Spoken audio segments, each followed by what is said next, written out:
Hello everyone, welcome to lecture 6. In this lecture, we will talk about computer structure.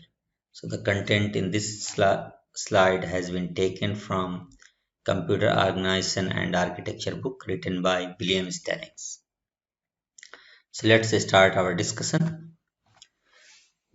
So modern computer designs are based on concept which was developed by John von Neumann, and we also call it von Neumann architecture. So one Neumann architecture is based on three key concepts. The first concept says that data and its instructions are stored in single read and write memory. Means you have a memory.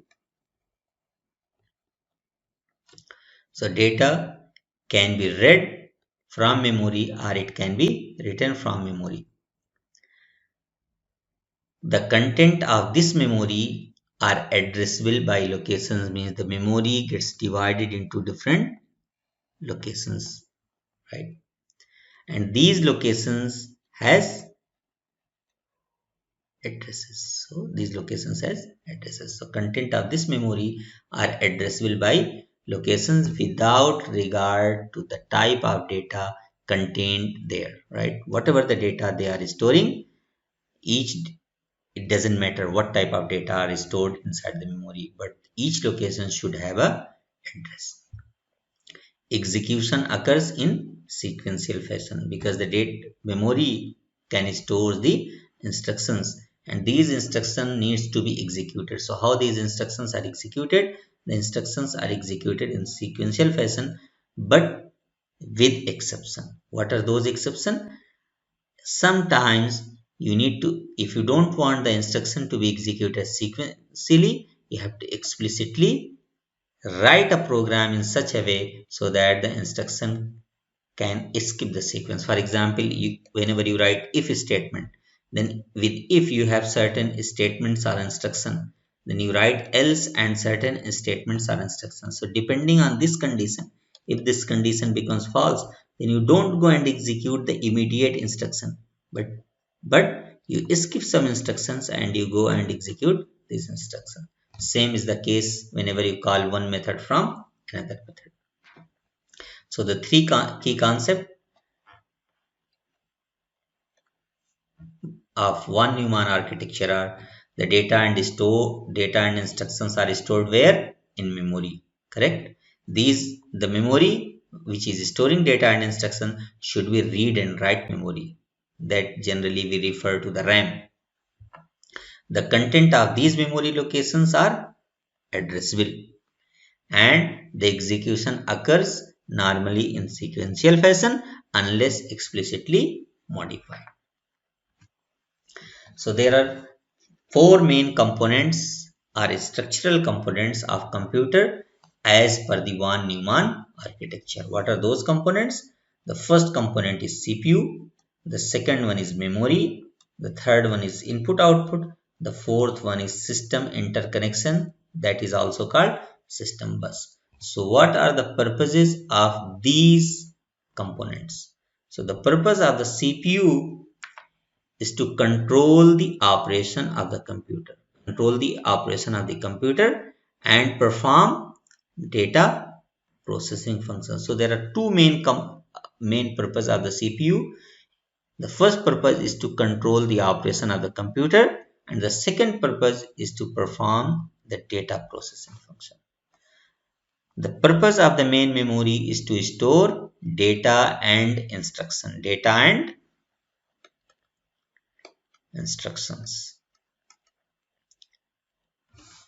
Input output, in short we call it IO. The purpose of IO is to move data between the computer and external environment. So John Neumann uh, architecture is like this one. For example, you have CPU and this CPU is connected through system bus to memory which has different locations. This is your memory, correct? Then you have input output. Then again this input output is connected to computer system. So this is called CPU and memory is called the component of computer system. So input output is used to move data between computer system and external environment to your input device, from input devices to the computer or computer to the output devices. What is system interconnection? Some mechanism that provides for communication among these components, among CPU, main memory and IO. Means the system interconnection or the system bus is used to provide the connection between these components and communication between these components. So this is the hierarchical view of internal structure of the computer. So what are the components of computer? CPU, second one is main memory, the third one is input output, and the fourth one is system bus. System bus is used to provide the mechanism for communication among these three components, right? Then CPU can have some internal components. What are the internal components of the CPU? Control unit, arithmetic logic unit, registers and internal buses. Like we have system bus to provide the communication mechanism among these three components, among input output, main memory and CPU. Very similar to that, internal bus provides the mechanism for communication among control unit, ALU and registers. Correct? Then control unit has subunits which are sequential logic, control unit registers and decoders, and control unit memory. Very similar to that, ALU also has subunits, subcomponents that we will discuss later, like adder, subtractor, shifter. Okay, so we'll see all those components later. So detail of the first and fourth component in this one. This is first one and this is the fourth one that we will discuss in this lecture, in today's lecture, in this lecture. And the second component, which is about memory, we will discuss this not in lecture 7 but not in lecture 8, in lecture 7 and lecture 8. So the main memory component will be discussed in lecture 7 and 8. And the third component, which is about input output, that we will discuss in lecture number 9. Okay, so let's go. So it means that our today's discussion will be focused on only two components of the computer, which are CPU and system bus or system interconnection. The rest of the two components we will discuss in next 3 chapters later on. Now we are going to discuss the first component, which is CPU. Then the CPU has got some internal components, and there are four main internal components of the CPU. The first one is control unit, the second one is ALU or arithmetic logic unit, the third one is registers, and the fourth one is internal bus, or we call it CPU interconnection. So what is the purpose of control unit inside the CPU? The purpose of the control unit inside the CPU is to control the operation of the CPU and hence the operation of the computer, because the CPU is the main component of the computer. So if control unit is controlling the CPU, it means that it is controlling the computer. What is the purpose of arithmetic logic unit? The purpose of ALU is to perform computer's data processing. While discussing the purpose of CPU, we said that the purpose of CPU is to control the operation of the computer or CPU and perform the computer's data processing, right? So if you go back here and see this one, the control the operation of the computer, who does that? Control unit. And who performs the data processing function? ALU. So it means that the two main components of the CPU is control unit and arithmetic logic unit. And the third component is registers. Registers are small internal storage, means small memory that provides storage internal to the CPU, means small data can be stored inside the CPU. Then how these components can communicate? These components can communicate with the help of internal bus. So the purpose of internal bus is to provide some mechanisms for communication among control unit, ALU and registers. So if I ask you what is the difference between internal bus or system interconnection and CPU interconnection. So the first difference is that system bus or system interconnection provides mechanism for communication among CPU, memory and IO, while the internal bus provides the mechanism for communication among control unit, ALU and registers. What is the second difference? System bus is external to the CPU, that provides communication between CPU, memory and IO, means external components of the CPU, while the internal bus are inside. It is used inside the CPU to connect and provide the communication among the CU, ALU and registers. So we will go and discuss these components in detail in today's lecture. So let's move further and start our discussion in depth about CPU. So first we are discussing the control unit. So control unit is the most complex part of the CPU design.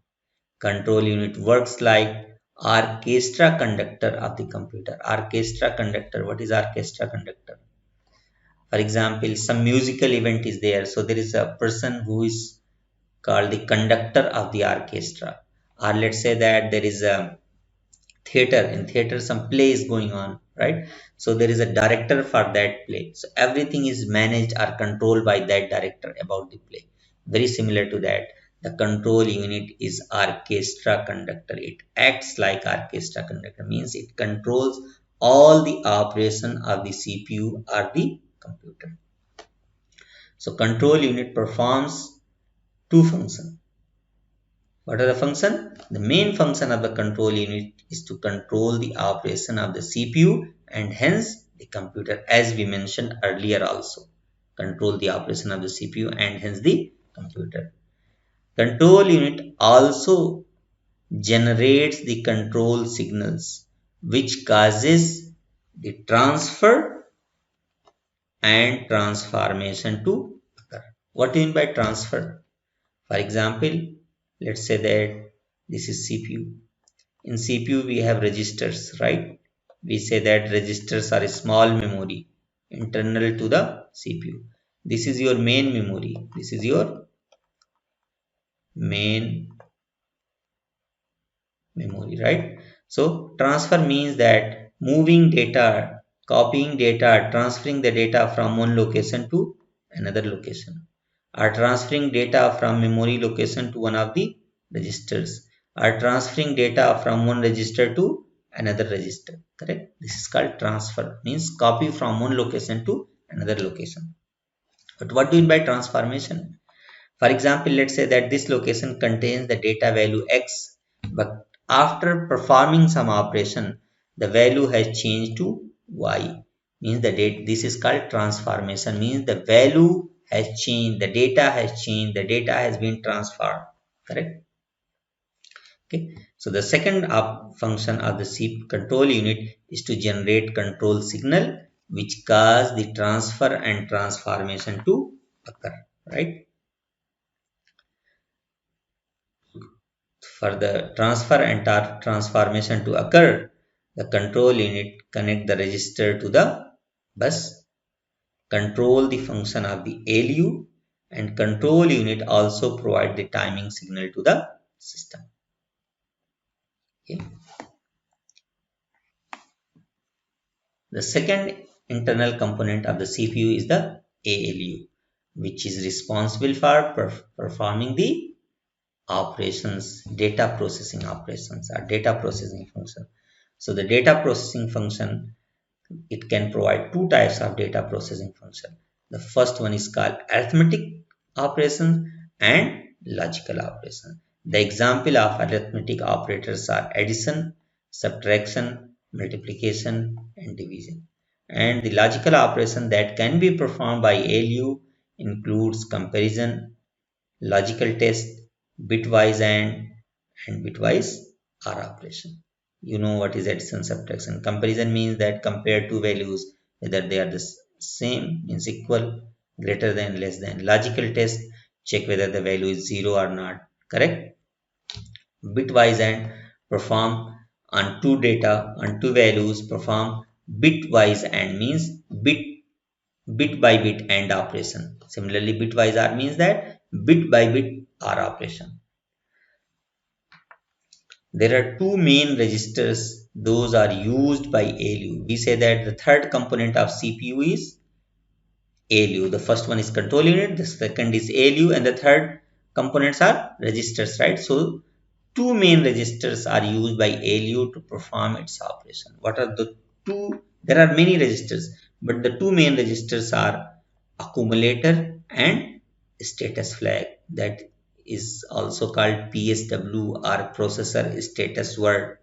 So what is accumulator? First we are going to discuss this accumulator. Accumulator is a special register used as source of one of the operand.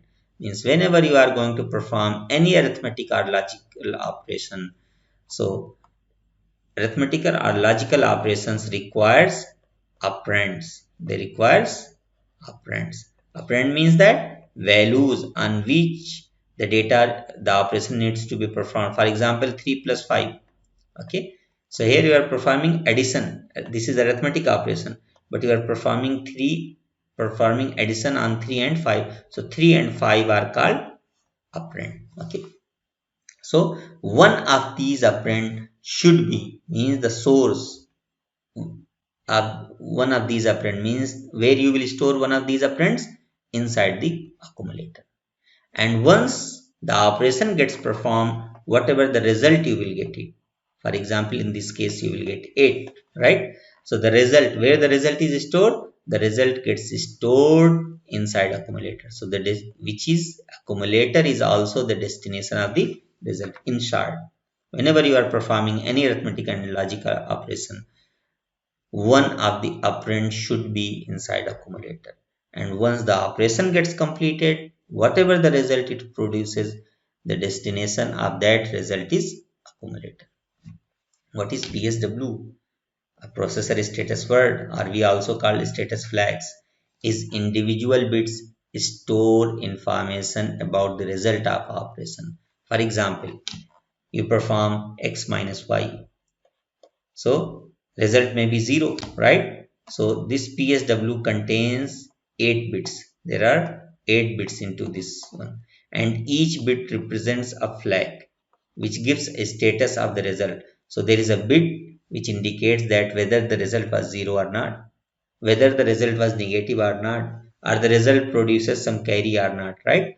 So these are the status which you can get to know through PSW, and this is also one of the status that you can get to know through PSW. But in your course we will discuss about 8085 processor or microprocessor. 8085 micro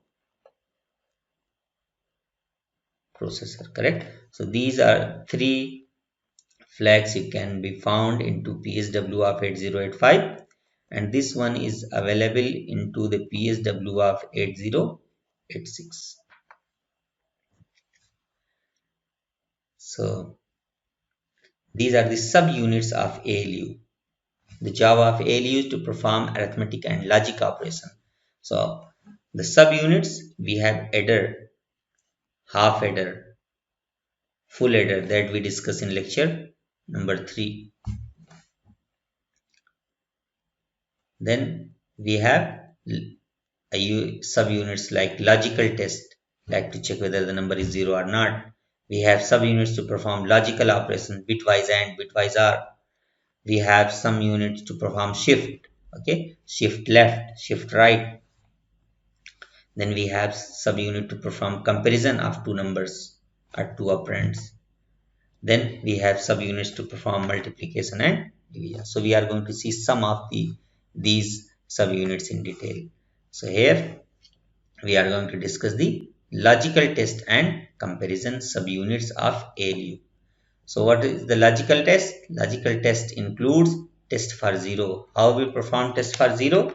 It says that to perform test for 0 are all the bits together. Let's say that you want to check whether 7 is 0 or not, correct? So how the 7 is written into binary? In 8 bit 0 0 0 0 0 1 1 1, correct? So how we will check whether this is 0 or not? It says that are all bits together. R means that 0 logical R 0 0 R0 R0 R1 R1 R1, correct? All these plus these are logical R. These are not arithmetic operation. These are logical R operation. And you know that logical R says that if any of the value is true, the result is going to be true. So it will produce the 1, right? So it means that 7 is not 0. Similarly, logical test includes bitwise AND, bitwise OR. What is bitwise AND OR? For example, you want to perform 3 bitwise AND with 2. 3 bitwise AND with 2. So how it can be performed? You will convert this into binary. Correct. 0 0 0 0 0 0 1 1. Then this is for 3. And for 2 you will write 0 0 0 0 0 0 1 0. So how you can write 3 bitwise 2, bitwise 3, perform bitwise AND. So you will perform AND operation bit by bit. So 1 and 0, 0. 1 and 1, 1. 0 and 0, 0. 0 and 0, 0. 0, 0, 0. 0 and 0, 0. 0 and 0, 0. 0 and 0, 0. Right? So this is bitwise AND of 2 and 3. Similarly, you can perform bitwise OR. Here also you will perform OR operation bit by bit. Then another subcomponent of ALU is to perform comparisons, right? So when we do comparison to test whether two operands are equal or not.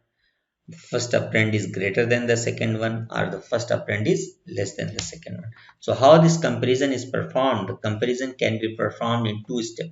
The number one is to perform subtraction without storing. Means, for example, the two operands for x, y, you want to test whether they are equal, greater than, or less than. So the first step is perform x minus y. And you know that once you will perform subtraction, it will produce some result, right? Will produce some result. Where the result will go? The result will go to accumulator, right? As we mentioned earlier, right?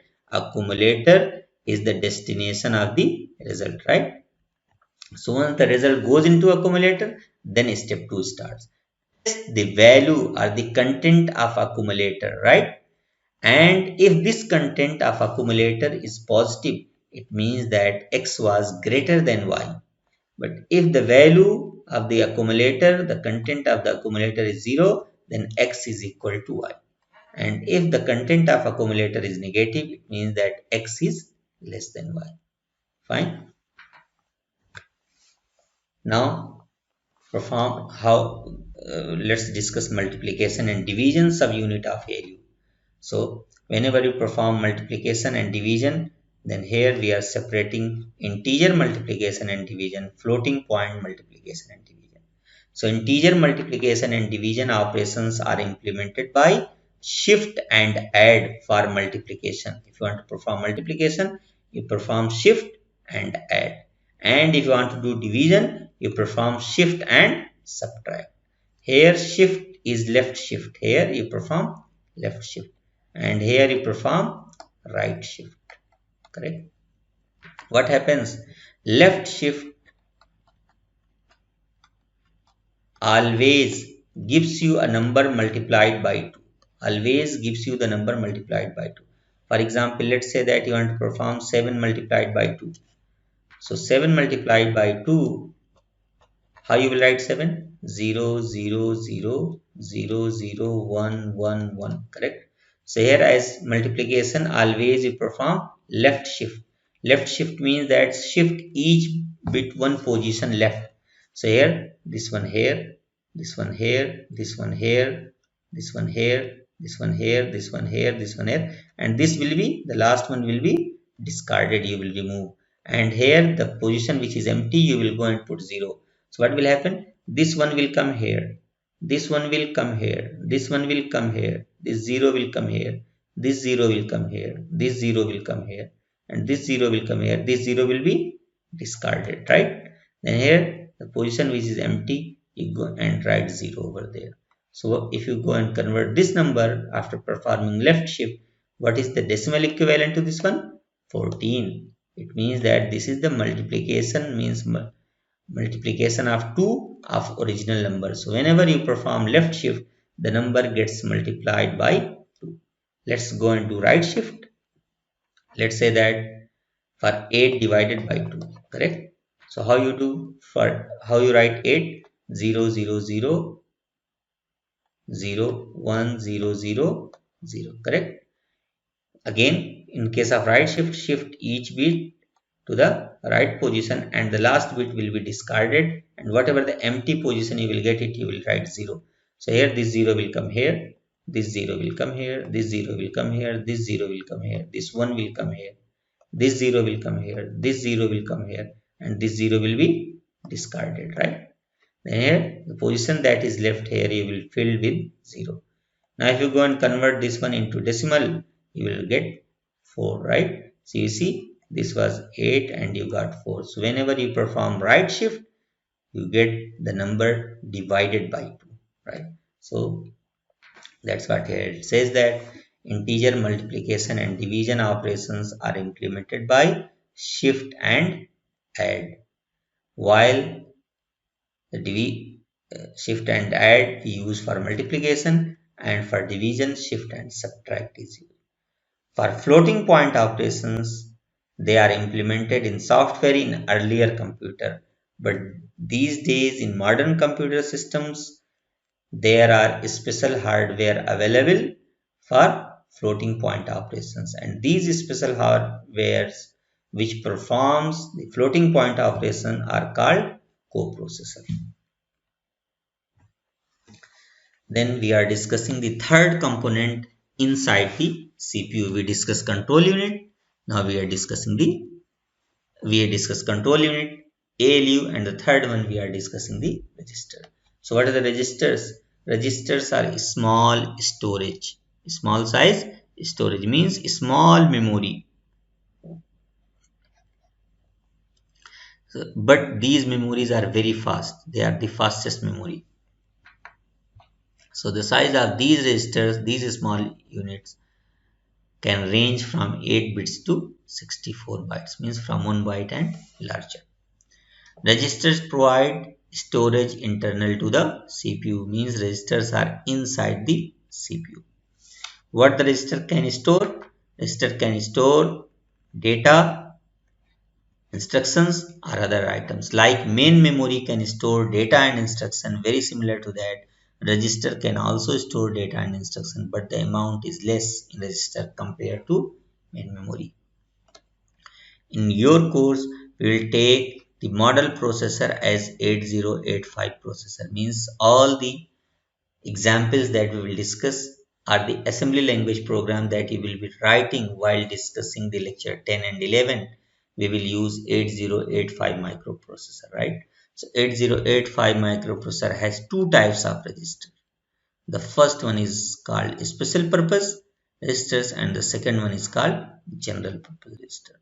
So what are the special purpose registers? The special purpose registers includes MBR, memory buffer register, MAR, memory address register, IR, instruction register, IBR, instruction buffer register, PC, program counter, PSW, processor status word, accumulator. Okay. So here all these are called special purpose. We will see what are these special purpose. What is the purpose of these later on.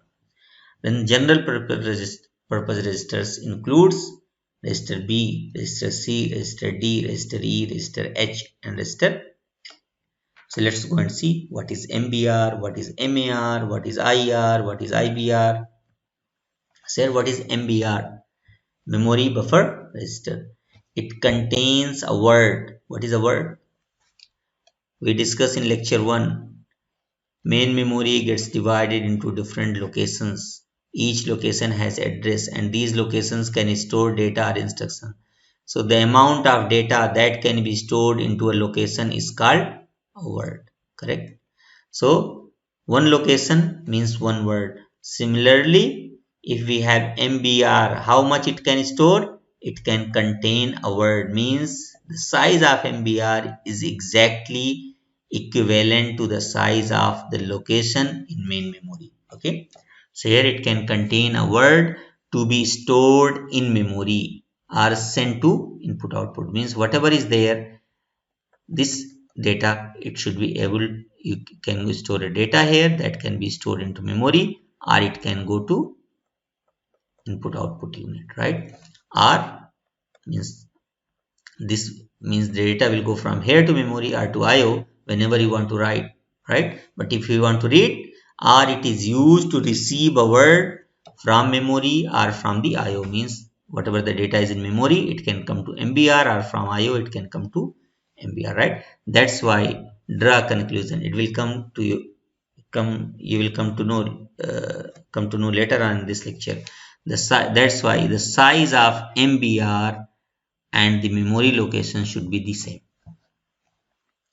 MAR, memory address register, because we say that the data can come from memory to MBR or data can go from MBR to memory, but memory is divided into different locations, so these are the addresses. So at which location you want to write the data or read the data from, it needs to be specified through its address, correct? So MAR specifies the address in memory of the word to be written from or read into MBR. So from where you want to read or where you want to write in memory, at which address, at which location, that will be specified by memory address register. Instruction register. It contains the 8-bit opcode. Opcode means operation code.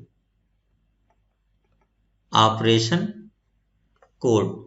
Instruction being executed means what operation, what instruction the CPU is going to execute, what is the code for that one, that will be stored into instruction register.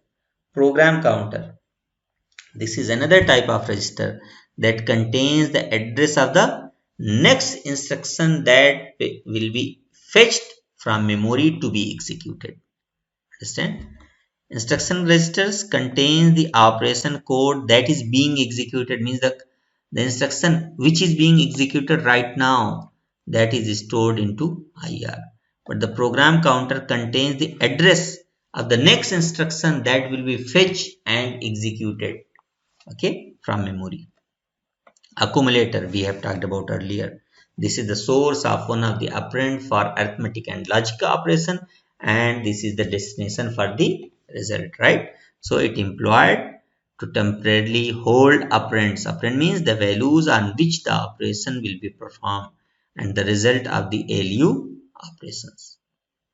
PSW, processor status word or flag status, contains the flag bits that denotes the result of the last operation performed. For every operation that gets performed, this PSW gets updated according to the result. If the result is 0, 0 flag will be set. If the result generates parity, parity will be set, right? Parity we discussed into lecture 4, right? Even parity generator, correct? And there was exercise for odd parity, okay? Then maybe the result will produce carry, right? So the carry will be set, right? So after every result, the PSW gets updated, and by examining these flag status bits, you can tell that what is the result that has been produced. These registers are organized around an internal bus. As we discussed earlier, internal bus provides the mechanism to communicate among the registers, ALU and control unit, means inside the CPU. What the registers can hold data, instructions or other items discussed earlier, right? Program counter and memory address register must be the same width as address bus, correct? I will discuss this one little later because whenever we discuss the bus, okay? Registers which hold data must be the same width as memory word. This also we'll discuss later because here we will talk about data bus, okay? So at that time I will discuss this one and it will be more clear to you. So what is 7-bit registers are which are part of the CPU in case of 8085. Whatever we are talking about here, we are talking about 8085 microprocessor. So we have 8 bits register which are A, which is accumulator, B register, C register, D, E, H and L. Then we have 3 16-bit registers. Whenever you go and use B, C together, 8 bit and 8 bit, we call it B and C register pair. Similarly, D and E register pair and H and L. So you have 7 8-bit registers and 3 register pairs which are of 16 bits can be used. Some instructions operate on accumulator because we made register pair for this one, register pair for this one, register pair for this one. This one we did not include, right? So some instructions operate on accumulator and PSW. This is also 8-bit, right? And I told you earlier this is also 8-bit, right? As a register pair which is of 16 bits. Right? So we discuss internal components of the CPU like control unit, arithmetic logic unit, registers, and we said that internal bus means CPU interconnections are used to provide the mechanism for communication among the components of the CPU.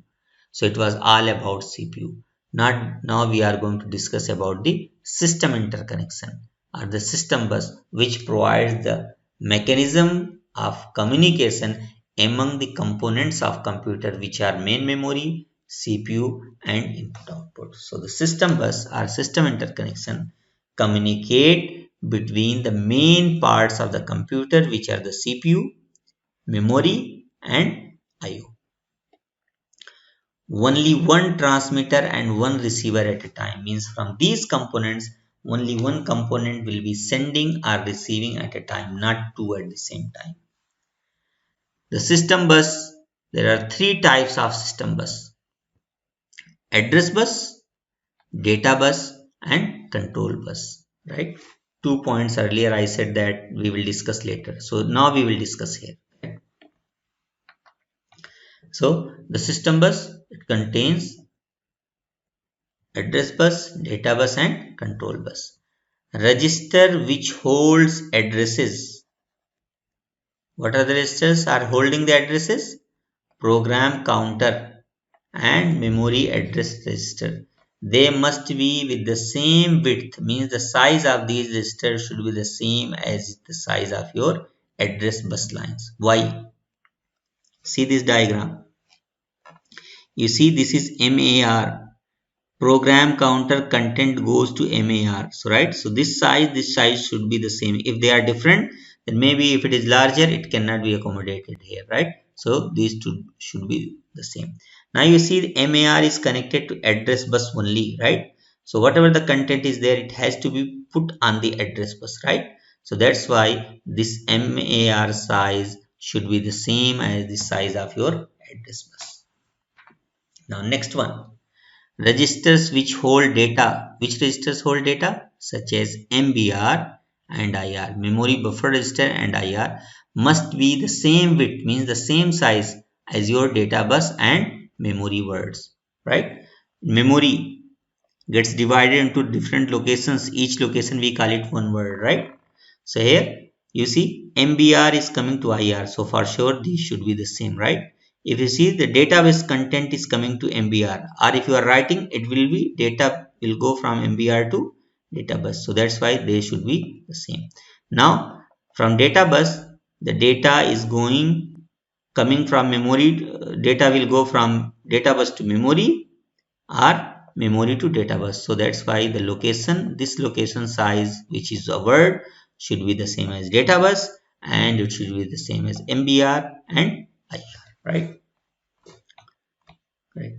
So here you can see that different components, CPU, memory and IO. How they are connected? They are connected through bus, which are control bus, address bus, data bus, that we call it bus or system bus, or system interconnection, or system interconnection, right?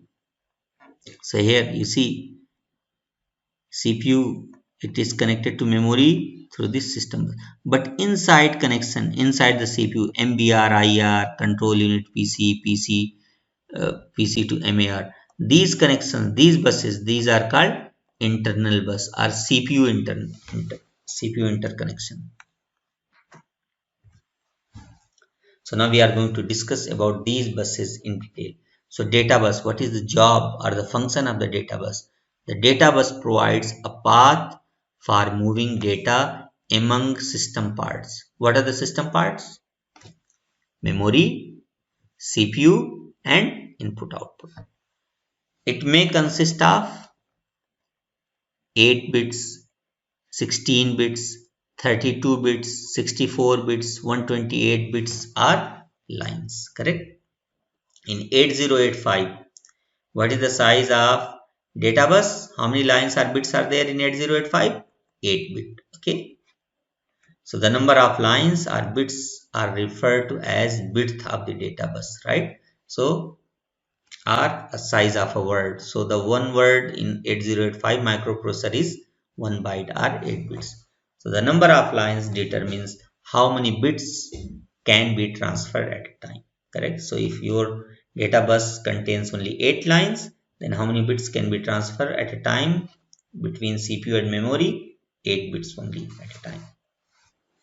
The width of data bus is a key factor in determining overall system performance.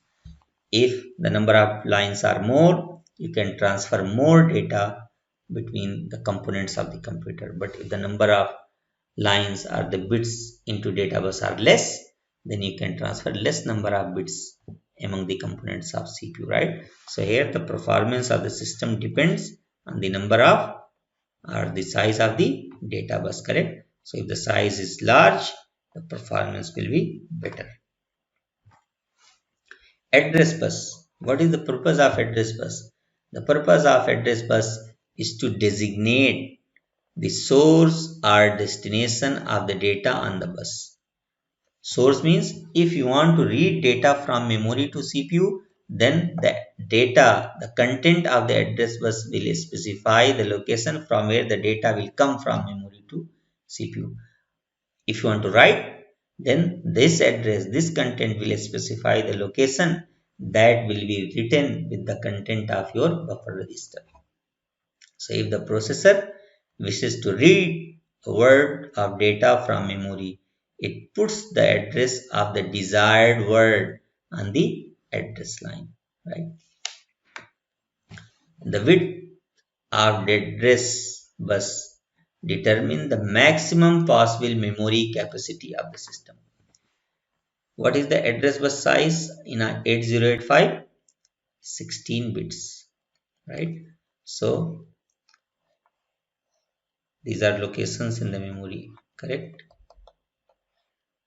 We say that each location has address. These addresses should be the same as address bus lines, right? So how many bits are there? 16 bits. So if the address is used to represent 16 bits, so how many possible addresses can be represented? 2 to the power 16, right? Got it? And I told you what is the size of one word in 8085? 1 byte, right? So how many total bytes it can store into the memory in 8085? To the power 16 into 1 byte. To the power 16 means you can break it like this one. Correct? To the power 10 means kilo, right? to the power 6 means 64. So it means that 64 kilobytes. So the maximum memory that can be supported by 8085 microprocessor is 64 kilobytes. These addresses bus also used to address the input output ports which are connected to the computer system.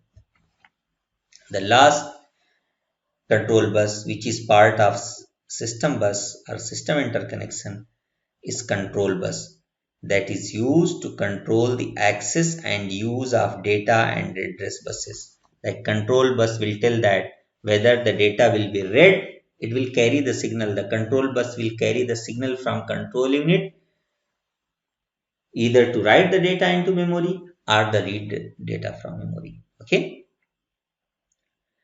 because the data and address buses are shared. Data and address buses are shared by all components. There must be a means of controlling their use. What do you mean by this one? This is very interesting. Let me show you the pin diagram of 8085. As you can see this pin diagram.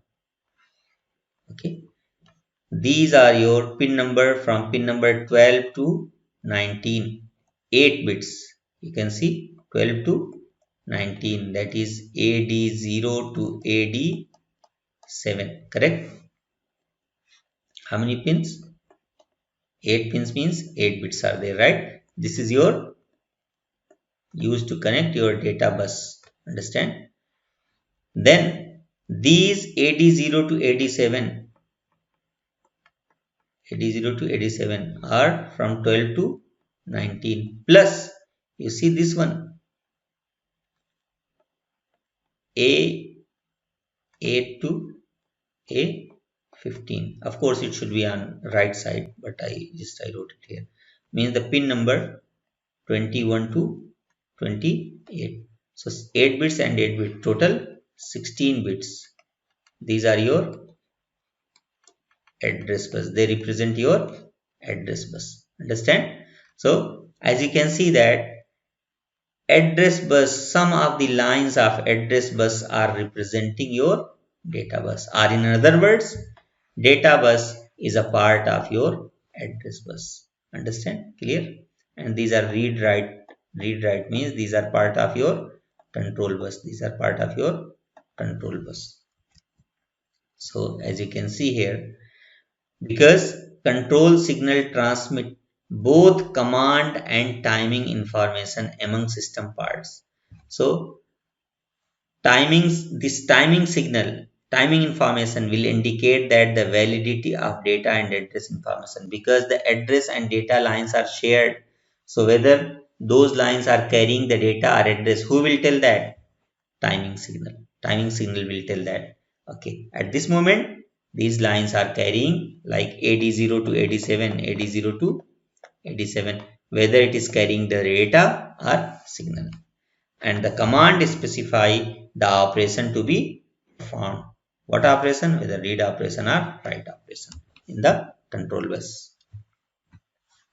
This is the typical block diagram of 8085 microprocessor. So here you can see this one, this rectangular, whatever is inside, it is our CPU. It is our CPU, right? Then here this goes to memory, correct? Which is connected through address bus and data bus, and this is your control bus is there, right? Then if the control bus says that okay, read, so the data from here, from which location? It will be specified by your address bus. So from address bus, it will go to that location, take the data and put the data on data bus. The data will come to the buffer register MBR, right? If it is writing, control signal says that writing, right? Then whatever the address is there, whatever the data is in the buffer is there, at that location, data will be written. So once the data is inside the CPU, it can be stored into one of these CPU registers, right? So whenever you want to perform any arithmetical or logical operation, then the control unit will instruct the ALU to perform that particular operation, right? So the data will go to accumulator, one of the data, other data will go to accumulate ALU, right? then operation will be performed. Once the operation gets performed, the result will be stored into accumulator and flag status register will be updated, right? All these components inside, whatever this connection is there, this connection is there, this one, all these connections, these are connected through internal bus, right? And the external connection that you can see, these are connected through system bus. Okay. So this is the block diagram of Intel 8085 microprocessor. Now these are the two video links, which are these two videos are available on YouTube. You should go and watch these videos. These videos explains the components of 8085 microprocessor architecture and how the data moves from one component to another component.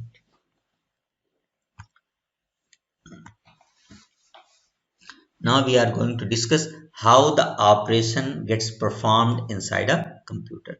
So the main operation of the computer is running programs.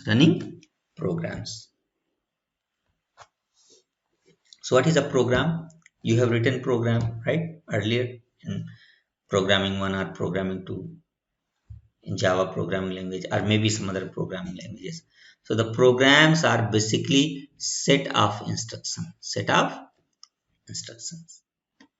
Where these instructions or programs are stored, we discussed earlier today. The data and instructions are stored inside main memory. Okay, so the program to be executed, the program must be in main memory. Means programs must be in main memory means that set of instructions are in main memory. Set of instructions means that there are more than one instruction. So once the program start execution, it starts from the first instruction and keep executing the instruction till it gets an instruction which is, we call it halt instruction. So the computer keeps executing instructions, means program, until halt instruction is encountered in the program, right? Now whenever instructions are in memory, but where they get executed, into CPU, right? So to execute the instruction must be brought into main memory, into the CPU, correct? So you will bring the instruction from main memory to CPU, that we call it fetch cycle. The time it takes is called fetch cycle. Once the instruction comes into the main memory, to which register it comes? First it comes to MBR inside main memory. Then it goes to IR, right? Then here you do decoding. Why decoding? To identify, to specify which operation or which instruction to be executed. Because the computer can execute different types of instruction. So which instruction needs to be executed? You need to decode the content of IR. So the time it takes to specify which instruction to be executed by decoding the content of IR is called decode cycle. Once the CPU control unit of the CPU identifies that which instruction to be executed, then the control unit instructs the ALU to perform the execution of that instruction, right? Then the time taken by the ALU or the CPU to execute that instruction is called the execution cycle. So it means that first you fetch the first instruction, decode it, then execute it. Once you complete this one, then this is called one instruction cycle, means one instruction has been executed. Then go and fetch the second instruction, decode and execute the third instruction, fourth instruction, keep going until you receive the halt instruction. Once you receive the halt instruction, you need to stop at that point of time. Now instructions. What are the instructions? How the instructions are stored into memory? They are stored as a bit pattern, right? Then these bit patterns can be split into number of fields. But basically two fields. What are the two fields? We call it upcode and uprand. Okay. So what is upcode? Upcode means that operation code. So one of the field specified in the instruction is the operation to be executed, means the operation code. The other fields in the instruction specify the location of the operand, means from where you will get the value to execute that operation. And once the operation gets executed, it will produce the result. So at which location you are going to store the result. So the location where the result should be stored.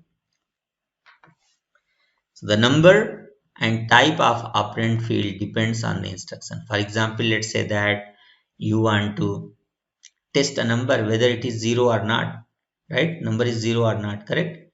Then you require only one operand, correct? But if you want to test two numbers whether they are greater than or they are equal or not, then you require two operands, right? I'm sorry, I think for example, if you want to test a value whether it is 0 or not, then you require only one operand, because how we perform test 0, we take the bits and perform OR operation, right? So you require only one operand. But if you want to check whether two numbers are the same or not, or you want to perform addition of two numbers, you require two operands. So that's what here it says, that two different instructions, different number of arguments, means operands, right? So the number of type of operand fields depends on the instruction. For example, in this case, this is an instruction is written into assembly language. You will also write assembly language programs when you study lecture 10 and 11. So it says that move BC. Move is an operation that needs to be performed. Then this move requires two operands. Why? Because move means that move the data, copy the data from one location to another location. So two locations you need to specify. This is the source, this is the destination. The instruction that a computer system can support or a CPU can execute, there are so many instructions a computer can execute. So those instructions can be divided into different groups. So computer instructions could be grouped as follows. So the first group of instruction we call it arithmetic group, which includes add, subtract, multiply and divide. The second group is called logical group or logic group, which includes logical AND, logical OR, shift, logical shift and rotate. The third set of instruction groups are called move or copy groups. So move means that move or copy, transfer data between memory locations. Move data from here to here, right? Correct. Or because in CPU there are so many registers, correct? MBR, MAR, BC. Move data from one register to another register, or move data from memory to registers, correct?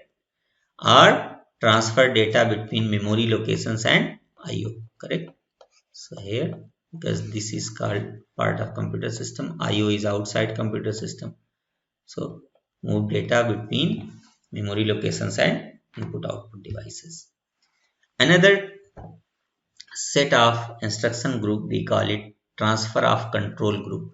Like in programming, you write if then statements, correct? Then else then statement. Based on this condition, you should not execute the instruction immediately after, but if it is false, you will jump here, right? Correct? So here you can have conditional jump or branch, function call, subroutine call. Maybe you are in method F, then from F you are calling the method G, right? So once you call execute this statement, the control gets transferred to method G. Once you finish this one, you return it back, right? So here subroutine function calls routine written from subroutine. So these type of instructions are called transfer of control group. You will be also writing some subroutines and jump statements in the assembly language programs. Another type of instruction group that we have are reset, halt, and interrupt control. So this was about group of instruction. Now we are moving to the instruction cycle, which contains fetch cycle, decode cycle, and execute cycle. So the instruction cycle, the fetch cycle is basically identical for all instructions.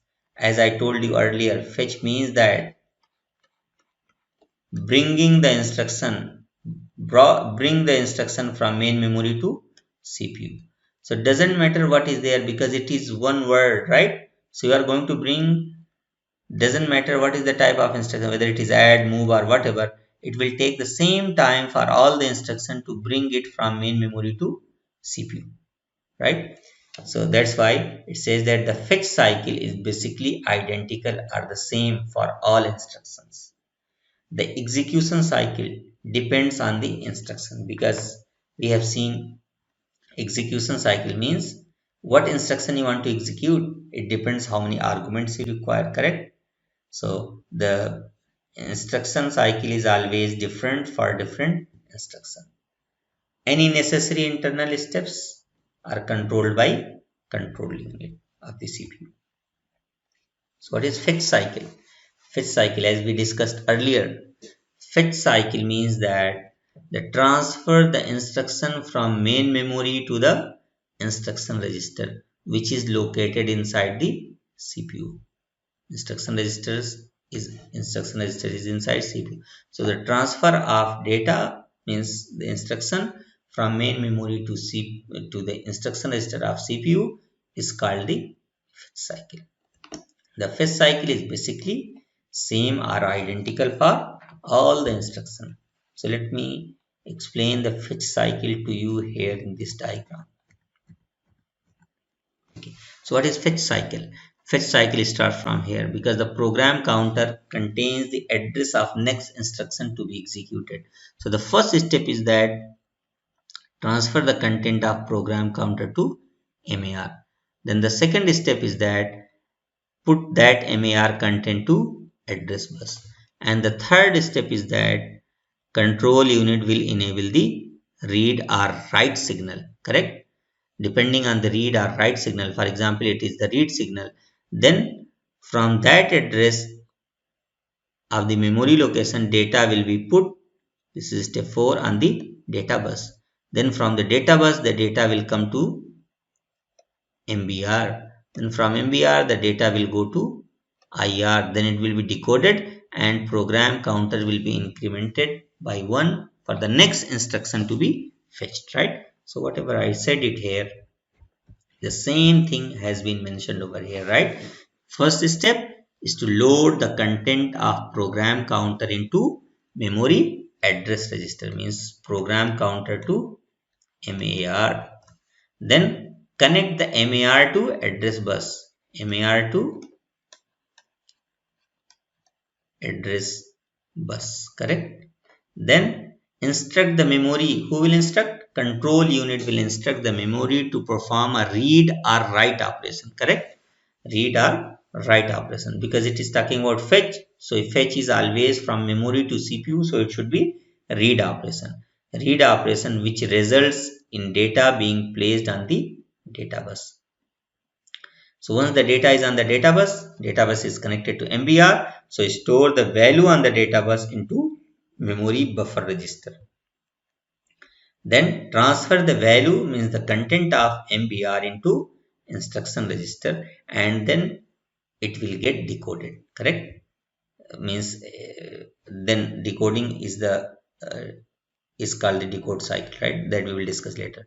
Then once the content comes to the IR, go and increment the content of program counter by 1 to point to the next address of the memory location from where the instruction will be fetched later on.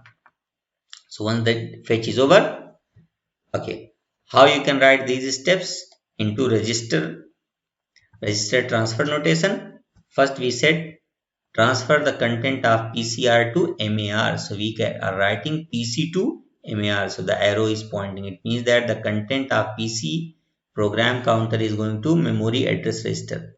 Then control unit will enable read signal, right? Then from memory, you transfer the content to MBR through data bus, right? Then from MBR to instruction register. Then increase the program counter value by 1 to point to the location of next instruction to be fetched. Each of these steps is called a micro operation. Then how we can go and write these register transfer notation by using control signal. So in the control signal, whenever we say that PC to MAR, program counter to MAR, memory address register, how it will go? First you will put the content from program counter to internal bus of the CPU.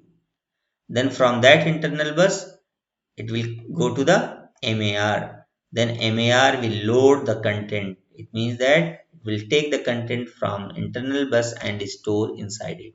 Correct. Then read, control unit will issue the read signal. And how the data goes from memory to MBR, from data from memory location to address bus, which is part of system bus, right? Then from system bus means from the data bus to MBR. Then from MBR, then MBR loads the content with the content of data bus.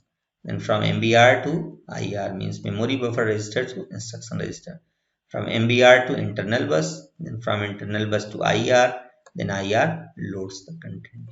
And after that, you go and increase the program counter value by 1 to point to the address of the next instruction to be fetched. After the fetch is complete, means the instruction is in instruction register. Then what the control unit does? Decode cycle starts. So decode cycle allows the control unit of the CPU to determine what instruction to be performed, right? Then the CPU, after it decides by decoding that instruction, it tells how many operand it needs, because each different instruction requires different number of operands. So the control unit will tell how many operands it needs to fetch in order to perform the instruction. So decoding is done by the CPU's control unit. Who does this decoding? Control unit of CPU. Once after you decode it, you fetch the operand and then you execute, right? So the execute sequence depends on the instruction to be executed. Means the number of operand may be different and their sequence might be different. So always or generally the execute cycle sequences are different from instruction to instruction. Means they differ from instruction to instruction. Also these execute cycle sequences differ from computer to computer. From one computer to another. Like how the addition gets performed in one computer, the sequence might be different into another computer. Okay. Or here, this statement, how the addition gets performed, it might be different than how multiplication gets performed. For example, let's see that there is an example, say that add B. You know that to add, you require minimum 2 operand, right? So where is another operand? Another operand is in accumulator by default, right? Because we say that accumulator is the source of one of the operand. It means that add the content of register B to the content of accumulator register. Means another content is in accumulator. So one value is in register B, another value is in accumulator. Let's say 3 here, 5 there, right? Now here what will happen? It will perform add. Assume fetch of the add was completed, means the data has already come into register B and accumulator. Then control unit will instruct the ALU to add these two numbers. So it will be added, right? Then where the result will go? The result will go again into accumulator. So 5 will be overwritten with the value 8 later on. So how this execution will take place? Add will takes place inside the ALU. So first, because we say that one of the value is in B and another one is in accumulator, right? So transfer the accumulator content to ALU via internal bus. Means first value from accumulator to ALU. Then transfer the second value, means second operand, which is in register B, to ALU, right, via internal bus. Once the both operands are in ALU, control units signal the ALU to add, right. Once the addition takes place, the result is available inside the ALU, right. Then store that result into accumulator. So here how we can write into transfer register transfer notation. Transfer register B content to ALU or A register accumulator content to ALU. You can change the order. There is no problem here. Okay. Then after doing that, you need to perform addition. ALU will add the numbers, add the operands, perform addition operation. Then whatever the result is there, the result is being stored into accumulator.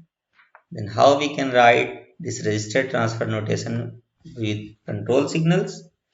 So how the data can move from register B to ALU, because they are connected through internal bus, right? So from register B to internal bus, then from internal bus to ALU. Similarly, accumulator to ALU. So from accumulator to internal bus, from internal bus to ALU, right? Then add signal, then ALU add on both inputs, means on the both data received from register B and accumulator. Then whatever the result is there, result of the addition, it needs to go to accumulator, and from ALU it will put on the internal bus. Then from internal bus it will get stored into the accumulator, right? So in today's lecture we have talked about what is von Neumann architecture, and it is based on three concepts, right? Then we discuss what are the components of computer, mainly four components: CPU, main memory, input output, and system bus or system interconnection. Then we discuss the components of CPU, mainly four components of CPU: control unit, arithmetic logic unit, registers, and internal bus or CPU interconnection, right? But in this lecture we talked about only in detail the CPU and the system bus, right? Two of the components of the computer, which are memory, we haven't discussed. That will be discussed in next two lectures, lecture 7 and 8. And the third component, which is about input output, that will be discussed into lecture number 9, correct? And this lecture is important for you to understand assembly language programming, which you will learn in lecture 10 and 11. So thank you so much for watching this video. Take care.